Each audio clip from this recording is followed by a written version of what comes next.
welcome back to the HGC. We just got done with a nail-biter of a series. We got another one. Fun coming your way. My name is Trixler. Caldor here to the left. Caldor, are you ready for Dig versus Fnatic?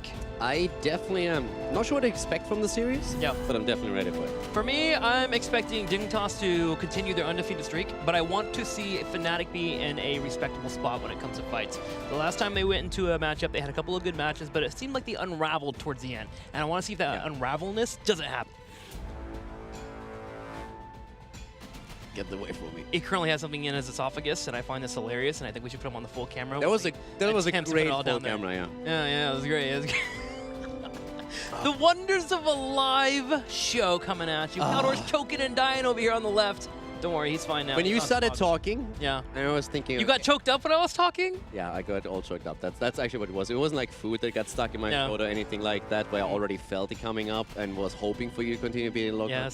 It was just your words that really moved me. So what's going for? I don't know, like, I just couldn't get anything out at that point. Before he cries, let's check out the standings. I just want to come back to the point, because I feel that you are making a good point with what you said, what you expect from the series. Yeah.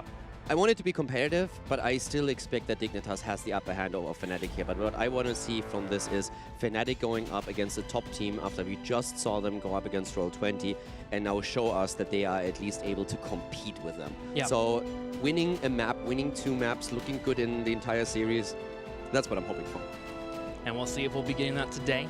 Fnatic did showcase a few different strategies on Friday, but the interview with Schwimpy, he did mention that there was nothing major in terms of draft secrets being leaked during that series, so today we might see a little bit more spiciness, a little bit more flavor from them. They were really happy with not being in a position where they had to show anything specific, and he said himself that they feel the series against Dignitas is going to be tough.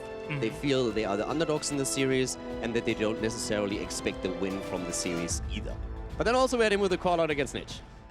For funsies. Yeah, for fun. I mean, the teams, again, relationship between players. Some people don't get that. Like, Schwimpy has moments where he'll say things that, I mean, most famously, that sometimes you play North America, but that's just him jesting. He's a fun little fellow that has those moments where you just kind of jest around. It's just weird. Some people, they always get their feelings hurt when they think that their region or their favorite team is in any way being diminished or not respected enough. But there's certain banter going on, and I mean, you see at every single event, if you actually pay attention to what happens behind the scenes, if you're watching interviews, if you're reading interviews, if you're like listening to what the players say outside of the games, you should probably have caught up by now that the hero scene is actually incredibly friendly, and that most of the players are good friends, or at least have a very positive spirit when they're talking to each other. All of them hang out together at events and outside of the games in particular, in the practice area. So there's a lot of banter going on, and especially these little call-outs are always just a lot of fun. And Schwimpy, in that case, delivers it very dry. And I feel this is part why he oftentimes is a bit misunderstood there. Now, with that being said, I heard that Snitch actually hates Schwimpy now, and they're actually have a bit of a feud going. Let's go ahead and check with the players as we prepare for the series coming your way.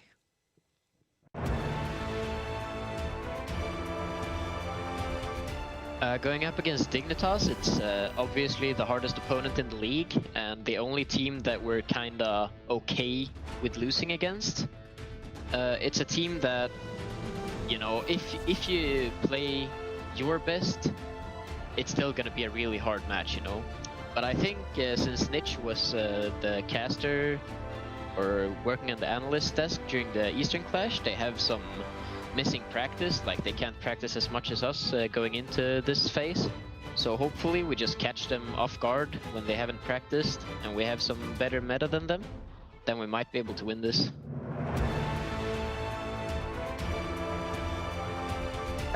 So we had a few days off here while Snitch was off analyzing games at the Eastern Clash. It was kind of crazy to seeing, you know, my homeboy Snitch in a suit and a tie.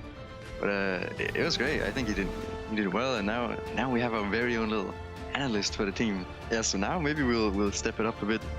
Our match against Fnatic is gonna be... I have no idea what to expect actually. I don't know what Schwimpy has been brewing up when it comes to plans lately. We're feeling good, we're feeling confident, so we might just end up like going for the 3-0, but we're definitely gonna be cautious because we don't really have a grasp on the meta.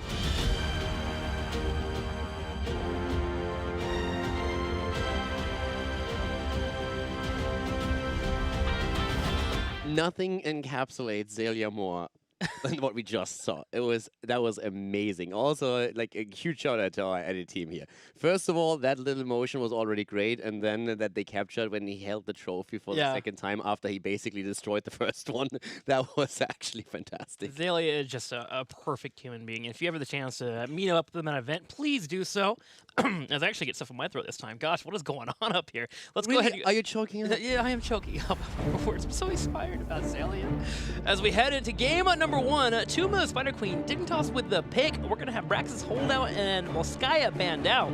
And something to know also before we head into this, at the Western Clash, Dignitas was so decisive and so strong, they didn't drop a single map. They pulled the Fnatic because Fnatic was actually the first Western team to pull that off at the Western Clash in Kiev last year. So Dignitas and Fnatic, 2 teams now in Europe that were able to win a Western Clash without losing a single map in the process. So yeah, very impressive by Dignitas. I mean, they are currently just the golden standard of Western Heroes of the Storm players, no doubt about that. There's teams that try to challenge them, and of course they have the huge rivalry now with Gen G.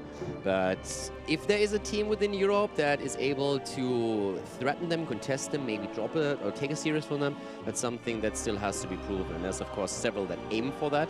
But let's find out today if Fnatic can maybe even pull that off, even though they themselves see themselves in an underdog position. Yeah, anyone can have a bad day, and so all these teams always come in here and they're prepared to have their best day against Dignitas so they can maybe find that moment where they might be slipping and then you can catch them and get those victories. Let's go into it. Tuma, Spider Queen. Let's check out these bans here. Maiev has been important. Let's see if Sergeant Hammer is also echoed between these two. Team Dignitas showed Hammer at the Western Clash pretty often.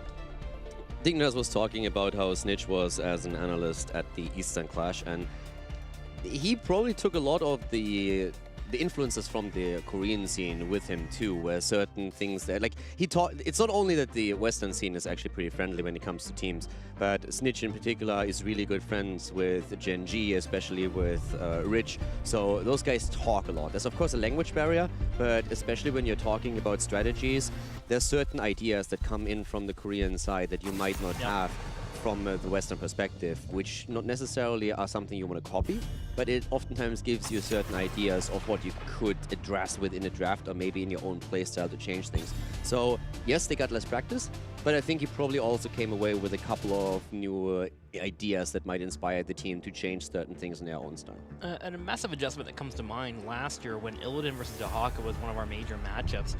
Illidan was led by Rich actually in terms of the strip, shutting down the forwards, pushing in aggressively. Dahaka was a power play for a lot of teams, and Illidan became a little bit more popular in the meta for the Western Clash because of how strong it was at the Eastern Clash, and it was a discussion that was talked about. That type of strategy can formulate and have some heroes bubble up that you normally wouldn't see. So just an example of where that might come to fruition. It's a bit of a weird example though, because that was actually where Korea learned, okay, we have to respect Dahaka. Yeah. Where Rich came in and said like, I don't understand why people would pick Dahaka, we have Illidan, and then when it clashed, all of a sudden he gets bodied by Dahaka a couple of times. He's like, all right, I get it now.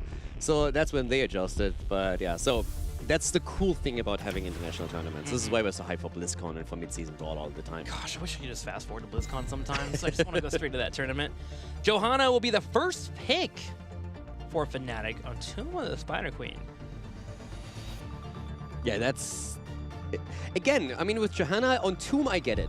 Yeah. Tomb is one of the maps where I really get it. I feel still that the highlighted priority of Johanna within the Western scene as a hero throws me off a little bit. Not that I don't want to see her at all, but especially for Fnatic, Johanna currently has a priority that seems unjustified. She did it on Dragonshire as well yesterday. Yes. First pick on Johanna. Now again, you can make good arguments for her. It just feels like the priority for them is a bit too high, a bit over high. I'm not saying that you can't pick her on these maps. It's just the pick priority that's interesting. Well, here we go. The Johanna and Gul'dan. Sergeant Hammer was picked up by Team Dignitas and Decker Kane, a style that they are very familiar with. Malfurion will be the third pickup for Fnatic, keeping up with the wave clear and keeping Gul'dan nice and happy when it comes to mana. And also when we're talking about Gul'dan, now we're talking with Malfurion again about cooldown reduction potentially with Shandor's Clarity coming into play. Gul'dan as a direct counter to Sergeant Hammer. We've seen that previously between Leftovers and Method, as we had Gul'dan and a Zebo composition to deal with Hammer, which did extremely well in that spot. Not quite sure if Fnatic is also going to pull out Nazebo as a stop here, but Gul'dan alone can already do wonders against Sergeant Hammer. Tracer was played. by Fnatic yesterday on Dragonshire. Interesting that she's being banned out here, though. Even Fnatic themselves mentioned that they felt like they were outdrafted. They felt like Tracer was a little bit weaker than they thought. They made it work, obviously. To me, that was the most impressive game from Fnatic because they played so strategically well around their inferior draft. That's probably the best way to phrase it. Like their draft, they said they were outdrafted here. They still secured a victory by simply playing extremely well, catering to their own strengths, while accepting that they are in a weaker position. And so it was not the most kill-heavy game, but that just showed that they can pull off a very disciplined and very coordinated game being under pressure like this. And this is something that I missed in part 1 of Phase 2. So I really liked that a lot, and it showed me that the team has grown. The question is just how much, and what happens if they fall behind in a series, but they still pull it off. Well, Dahaka and Junker will come out here for Team Dignitas, adding into the wave clear, also getting a side laner. But also something to note is that we were just hosted by StarCraft. So welcome, StarCraft fans. Get excited for this matchup. Dignitas and Fnatic are some of the best teams we have in Europe. Dignitas being one of the highest caliber in the world. And they're also showing off a pretty cool StarCraft hero, Sergeant Hammer. Yeah, so if that actually just happened and you didn't catch the last few things that we said, then once again, just to reiterate, Dignitas hasn't lost yet in this season, and they also just come off an offline event where they didn't drop a single map. So incredibly impressive performance by them. Fnatic has been a top contender in the past against Dignitas, but after roster swaps at the end of 2017, they started to struggle a bit more in 2018. So while we had in the past massive battles happening between Fnatic and Dignitas, currently Dignitas is the favorite in that particular pairing, but Fnatic is trying to get back to the days of old where they were always going to the last map against Dignitas and having a huge rivalry. So buckle up. You're in for a ride. Garrosh comes in for the 5th pickup for Team Dignitas, looking to find some picks they can, but the wave clear definitely looking really good here for Fnatic as they are playing for the map. Greymane even coming out too to help out with that dive potential. And also with a potential curse bullet here, depending on the setup. I mean, you go up against Garrosh here, you can use it against maybe even Hammer to secure a kill. On the later part of the draft, Greymane is a bit weird. Like, I didn't really expect Greymane to be taken by them. Not that I necessarily dislike it, but it's definitely something that I personally did not have on my mind when I thought about the last pick for them. He's become very feast or famine for me. He used to be this great hero that you can have the wave clear, you can wait around for an opportunity, but there are moments where you just have to go in and get a kill, and if you don't, you fall flat. I mean, Greymane was just straight up busted, where he had everything. He had the wave clear, he had kill potential, he had one-shot potential, so now he's more in a balanced position where I feel he can fit in a lot of drafts, especially when you're trying to go for blow compositions, where you lead with something.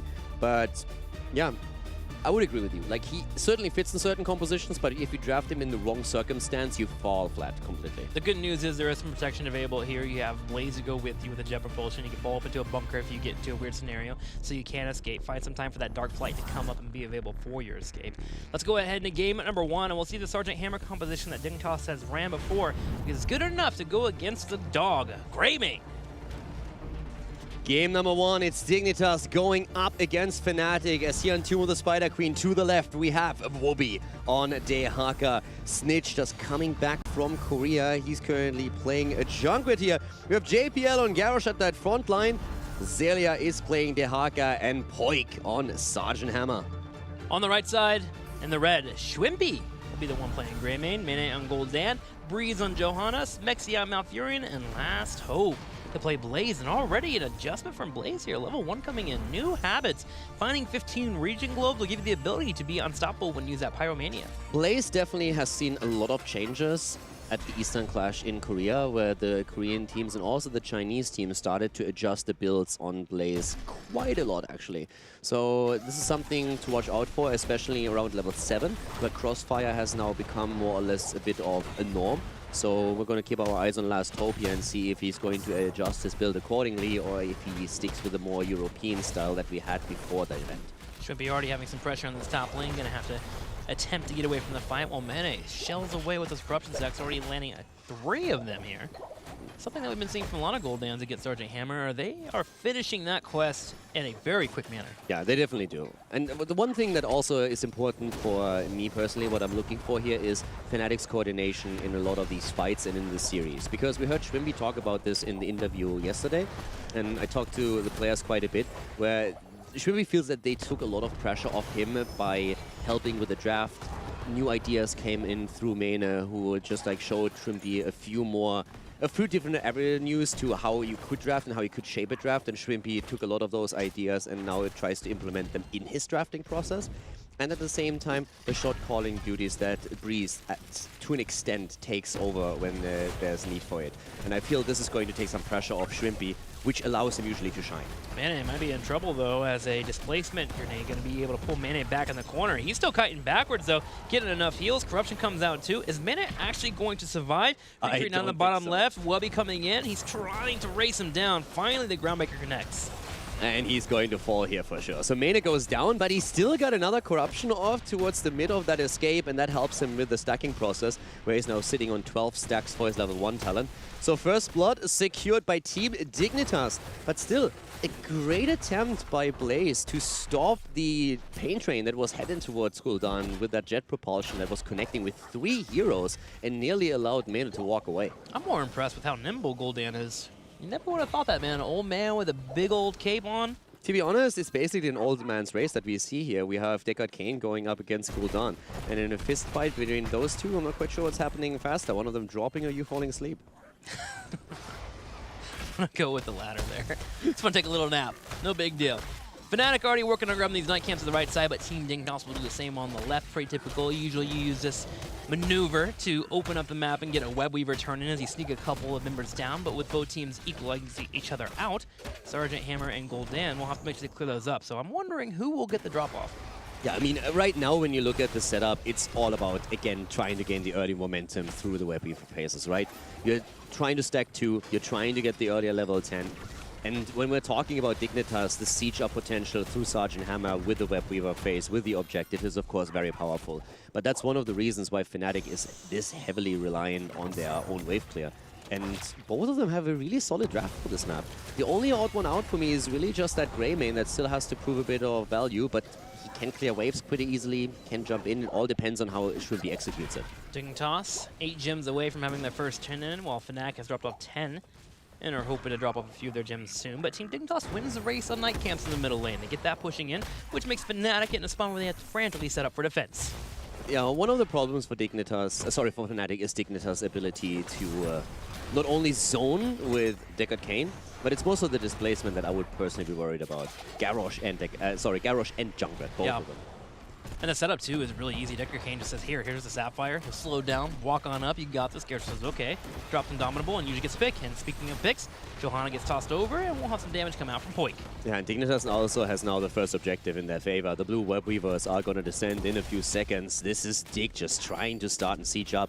And if you have Snitch on Junkrat and then also Poik on Sergeant Hammer, those are 2 fantastic heroes that can sit in that backline and do massive damage to these structures. Another combo comes out. Breeze will have the Iron Skin, should be able to start escaping. This will give some room for Mane.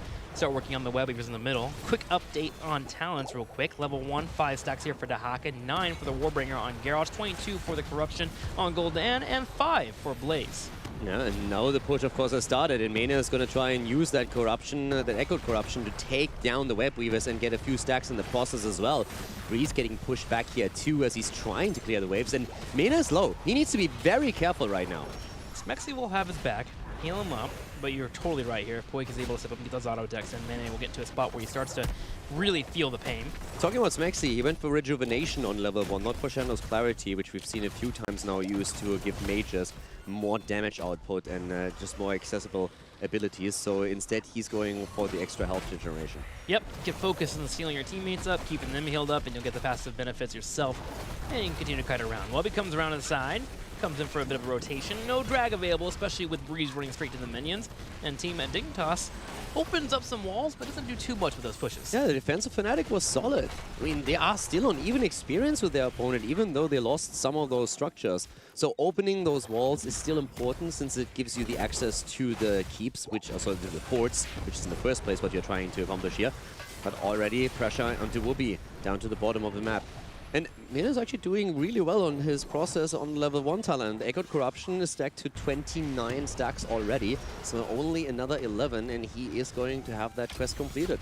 Quicksilver bullets picked up for Greymane as he continues to move into that inner beast build here, looking for that extra range whenever he has that triggered. It allows for him to poke from afar. Not far enough to where you're hitting Sergeant Hammer, but far enough where you have to deal with Garrosh being able to get a combo on you. Oil Dispersal on level 1 for Blaze, and now the Incinerator Gauntlets on level 7. So Blaze in this setup really just looking to control areas very heavily with a slow, and then also with his ability to just set everything ablaze here, keeping himself alive and also chunking opponents down. Not Crossfire, which we've seen a lot at the Eastern Clash, actually. It really became the standard talent on level 7 and was an adjustment that we saw from both regions that were represented there. But instead, it's really just catering more towards the map and trying to control these team fights. Yeah, really fits in for the theme of wave clear. Shwimpy is going to get tossed in. No groundbreaker to follow it up, though, but Wubby is looking for a drag. He's working in, shove it up in a second. Ooh, but Shwimpy gets straight to the minion wave. Wait, the groundbreaker comes out. Is that enough damage here? The BFG to not able to get the kill. Mana gets away. Yeah, that was a very close call, though, especially with the level 10 abilities coming in. Dignitas all of a sudden had great tools here, and the BFG nearly took Mana out.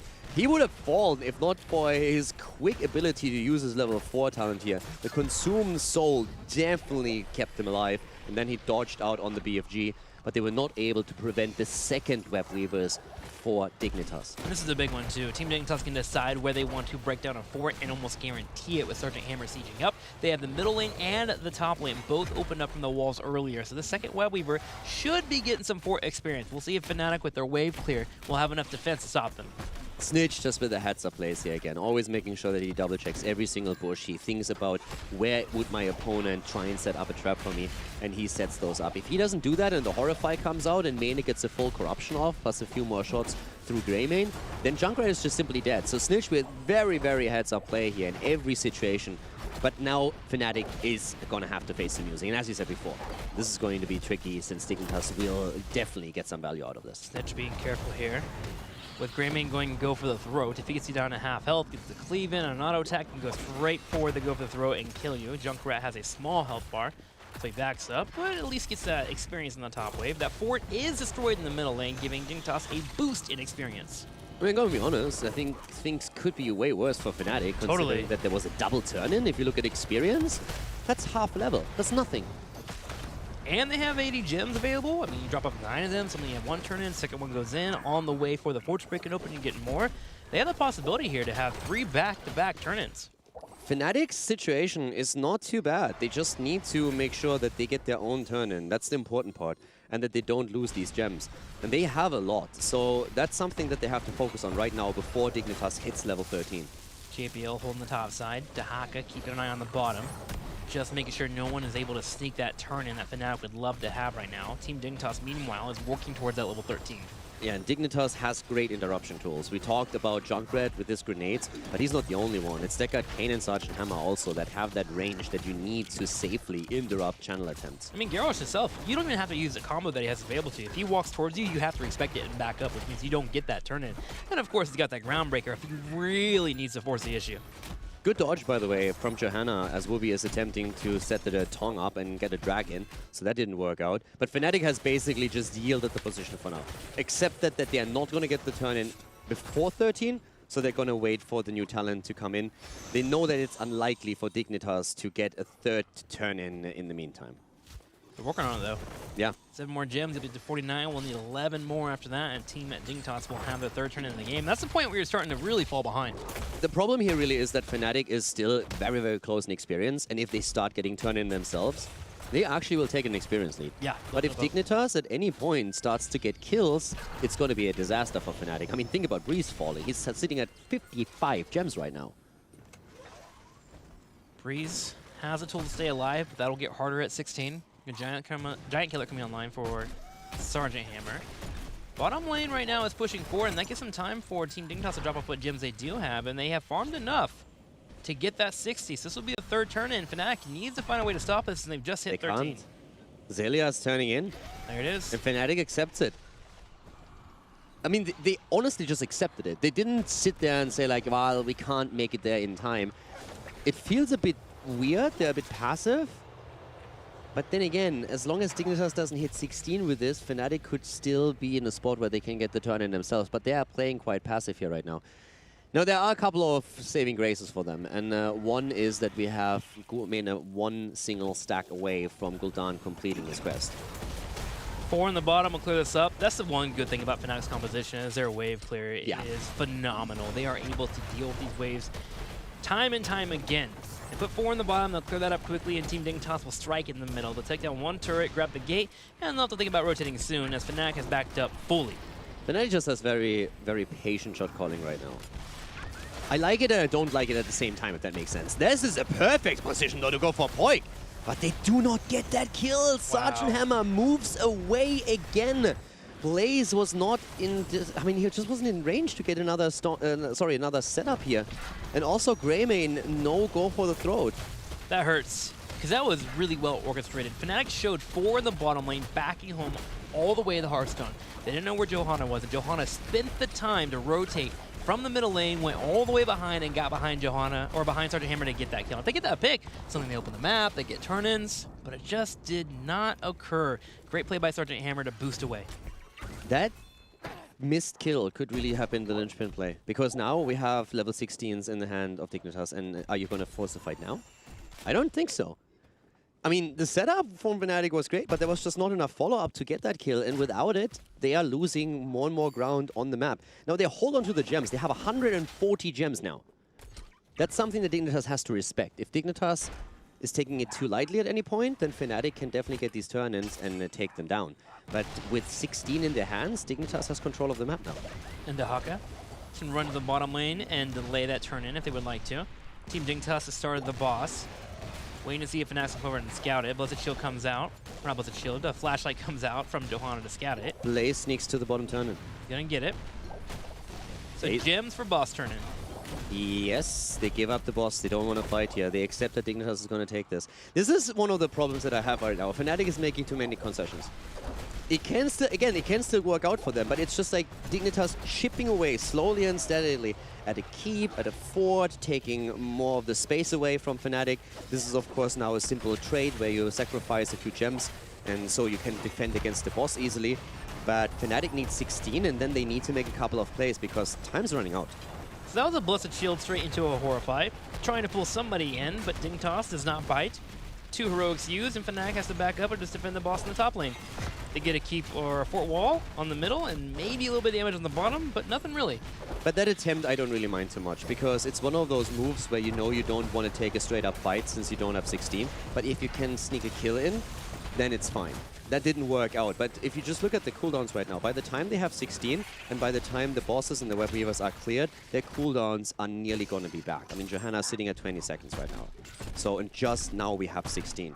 So this is definitely an opportunity where Fnatic is going to have those cooldowns ready again for the next fight that really matters. Because, let's not forget, Dignitas doesn't actually have a lot of gems at this point.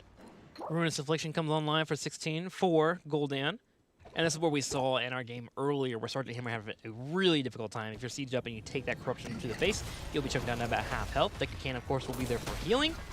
But Fnatic can put on the damage now if they can find those fights. And they have Alpha Killer.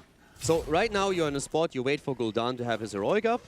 You see, this is the first time they can turn in again. Now the web weavers are ready for turn in again, and Gul'dan is on 3 seconds. So those 2 cooldowns used earlier, they have no importance. But at this point, this is where they really have to make their play. You're on 16 talents against your opponent, you're down more than a level, you need to get value here. And already, good Ruinous Affliction and Echoed Corruption here against Whoopi. Thermal Protection picked up for Blaze, looking for that cold reduction if he's able to hit multiple targets, forcing the fight, and also giving some armor as well so he can back up. Everything's about survival for Blaze here. Breeze missing the Blessed Shield against Dehaka, so that's a cooldown burn. Gives Dignitas an opportunity to start and push forward and move in. Bot lane fort, by the way, attacked by the camp that was taken, so that's value for Fnatic. But at the same time, look at Junkrat in the middle. Pushing in, going straight in for that keep, getting some damage on top of that keep. Should take that down to, what, about half health here, maybe even more if it's not contested by Blaze. Here we go. He's on the way to clear that up. That buys room for Dignitas to hold the bottom lane and turn in. Yeah, Dignitas has 49 gems now. So again, it's not a complete turn-in, but it's getting extremely close. And Fnatic needs to make that choice at some point. I mean, they're trying, don't get me wrong. They tried to use the Blessed Shield, but Whoopi just anticipated it and dodged out on it really well. So that was where there was just no follow-up possible. But Fnatic is still trying to dodge around this. 165 gems in their hands just means if they get these turn-ins, they're going to be in a great spot. But again, Dignitas is securing one for themselves. Drag comes out, hits Last Hope. He's able to back up. Tornado also used. Shwimpy trading out some damage on Whoopi, but he is losing the trade. Going down about half health as he works on those auto attacks. Goes in for a cleave. And Dragon's about to be up for Whoopi, but he's going to go ahead and back on up. They're trying to force here, and they don't get it.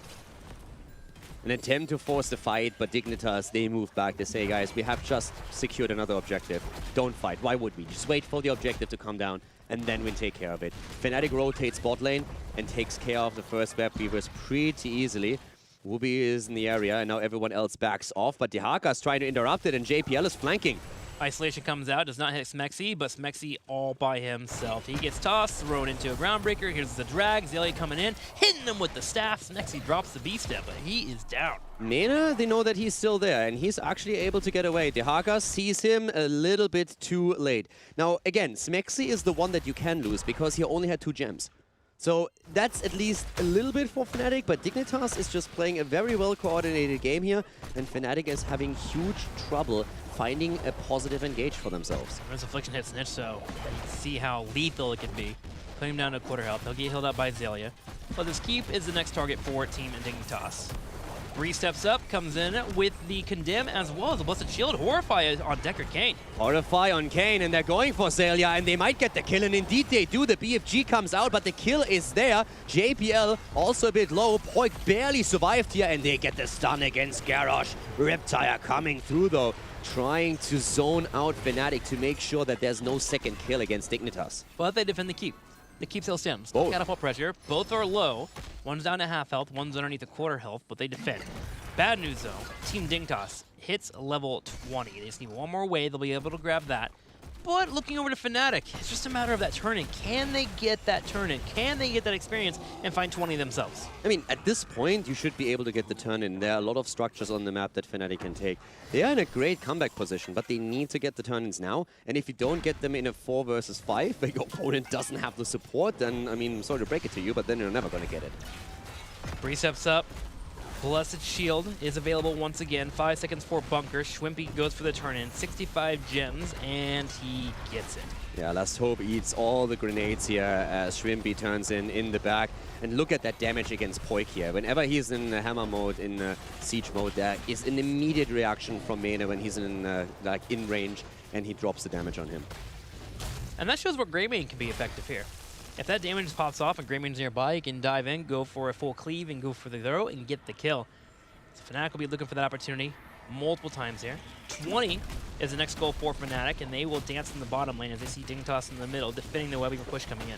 Breeze is anchoring the plays here. Keep in mind, they have more than 100 gems after this, but Dignitas wants to force the 20 versus 20 fight. Already Iron Skin used. Wooby not going to be in range for this one. Web weavers are pushing through the bot lane right now, and we see Fnatic moving up to the top. They can sacrifice that wave. As long as they get 20 out of this, it's fine. But they need to get those turn-ins afterwards, and that's the big question. Can they get those? 20 will make it much easier for them. Johanna can be a little bit more reckless, indestructible coming out. Of course, she can also move into Storm Chill, which has been a favorite for Johanna as of late, just to make sure that Greymane gets the full dive that he's looking for. Taking the structures down is the most important part, and that's what they're doing. So close to 20, get the fountain down, that eliminates a retreat point for your opponent, and 20 will be there any second. And then it's all about the fight. I mean, it's a really strategic game that we have so far. 2 kills against 1. It just shows how well Dignitas played the macro aspects of the map and controlled the objective. But Fnatic is still very much in this. 140 gems, that's an easy double turn-in for you. Dignitas just electing to weather the storm. They're moving for the night camp. There it is. They have to weather 3 storms, though. This is the moment for Fnatic to open up. But if Dignitas can get all 3, it'll all seem all for naught, really. I mean, at this point, this is where you need to get these fights and make the play. So this is really, it's down for all the marbles in this first game. Dignitas has been running the show, but Fnatic's defense was strong. JPL tries to get something out of the situation here, even drops the taunt onto Last Hope. The Lord Nado comes through too. That's a lot of ults burn that didn't do anything for them. Poik already moving away. They're sacrificing that fort immediately, realizing that they have absolutely no chance of holding on to that. Aka even comes up too. We'll be worried that they may have to fight. The web weavers in the middle and the bottom will start to dish out damage. Fnatic finally finds their way through the first layer of defense of Team Dignitas, and looking to grab the second layer of defense as they start sieging on these turrets. I mean, the entire game was Fnatic on the back foot, but they didn't die. They didn't lose gems. So now Dignitas is in a spot where they very likely will end up losing a lot of infrastructure. And the main point of question is, will Fnatic be able to drop a keep here, especially when it comes to the next turn-in? But already with this one, they're dropping the walls. Walls drop down. Here comes the Riptire to help clean up this web weaver. Also to pull Johanna in a little bit. Groundbreaker comes out. Domino popped up. Blaze will be tossed. He has the bunker, but he's been taunted. Can he get it off in time? Horrifying. Ball comes in, and there's a jet propulsion. Horrifying. They go for JPL, and he is down. Greymane gets the kill. Bunker's on the ground, and Tranquility has been popped by Smexy. And all of a sudden, Fnatic is the ones making the plays here. Last Hope survives the BFG. And Snitch is shelling away with those grenades. But that was a great fight again by Fnatic, getting the kill, forcing a 5 versus 4 on the map through the kill against Garrosh, and now they can turn in again. What is that, 3 turn-ins in a row here for Fnatic? They have opened the keep wall in the middle and the keep wall on the top, and they even start the boss too. Knowing that Garrosh is not in the field, there's no one for Dignitas to move forward and face check this bush. Dahaka grab the Giants in the bottom lane to try and keep that counter pushing. And they're going to stack it. I mean, Dignitas isn't a bunch of dummies. They know exactly what's happening here. They know that boss is going to be taken and the turn-in. So they get the Siege Giants at the bot lane so that they at least have one lane less to worry about. Since there's no global for Fnatic, the Siege Giants are going to fall eventually. But still, this is Fnatic with a massive power play here, where they are going to get a boss push with Web Weavers. There is some good wave clear here for Team Dignitas, Sergeant Hammer and Junkrat, but this push is massive for Fnatic. And you can't sit there as Hammer. Gul'dan is gonna have it out for you. Yep, and you got the Haunt as well picked up at level 20. Looking for those Horrifies, the reason why we saw the kill in the last team fight. Team at Dignitas sets up for defense, and they start to hit this boss. 22-minute boss, pushing in with the help of Web Weavers. This is insanely difficult for Dignitas. This is really, really scary. That keep is gone. Fnatic obviously wants the core here. The question just is, can they get it? Riptire's already in. They're trying to take that down. Moves in, gets some damage, but that is definitely not enough, and that boss is still on half health. Fnatic is moving on to the core here. Here already comes the corruption, and we have Horrify still not used. It's still a tool that Fnatic has available. It is. Mine comes in, constant clear on the boss, but Fnatic goes in and they find the kill. They clean it up. A second one might also be Dahaka. Wubby goes for the burrow, trying to come from the side. JPL also controlling the space, but Fnatic has done it. They were able to push in the top lane, and they get the win on Team Dignitas in game number 1. Fnatic, they take the game. And, I mean, let's be blunt here. If Fnatic loses this game, 80% of the people watching this, like, what a bunch of dumb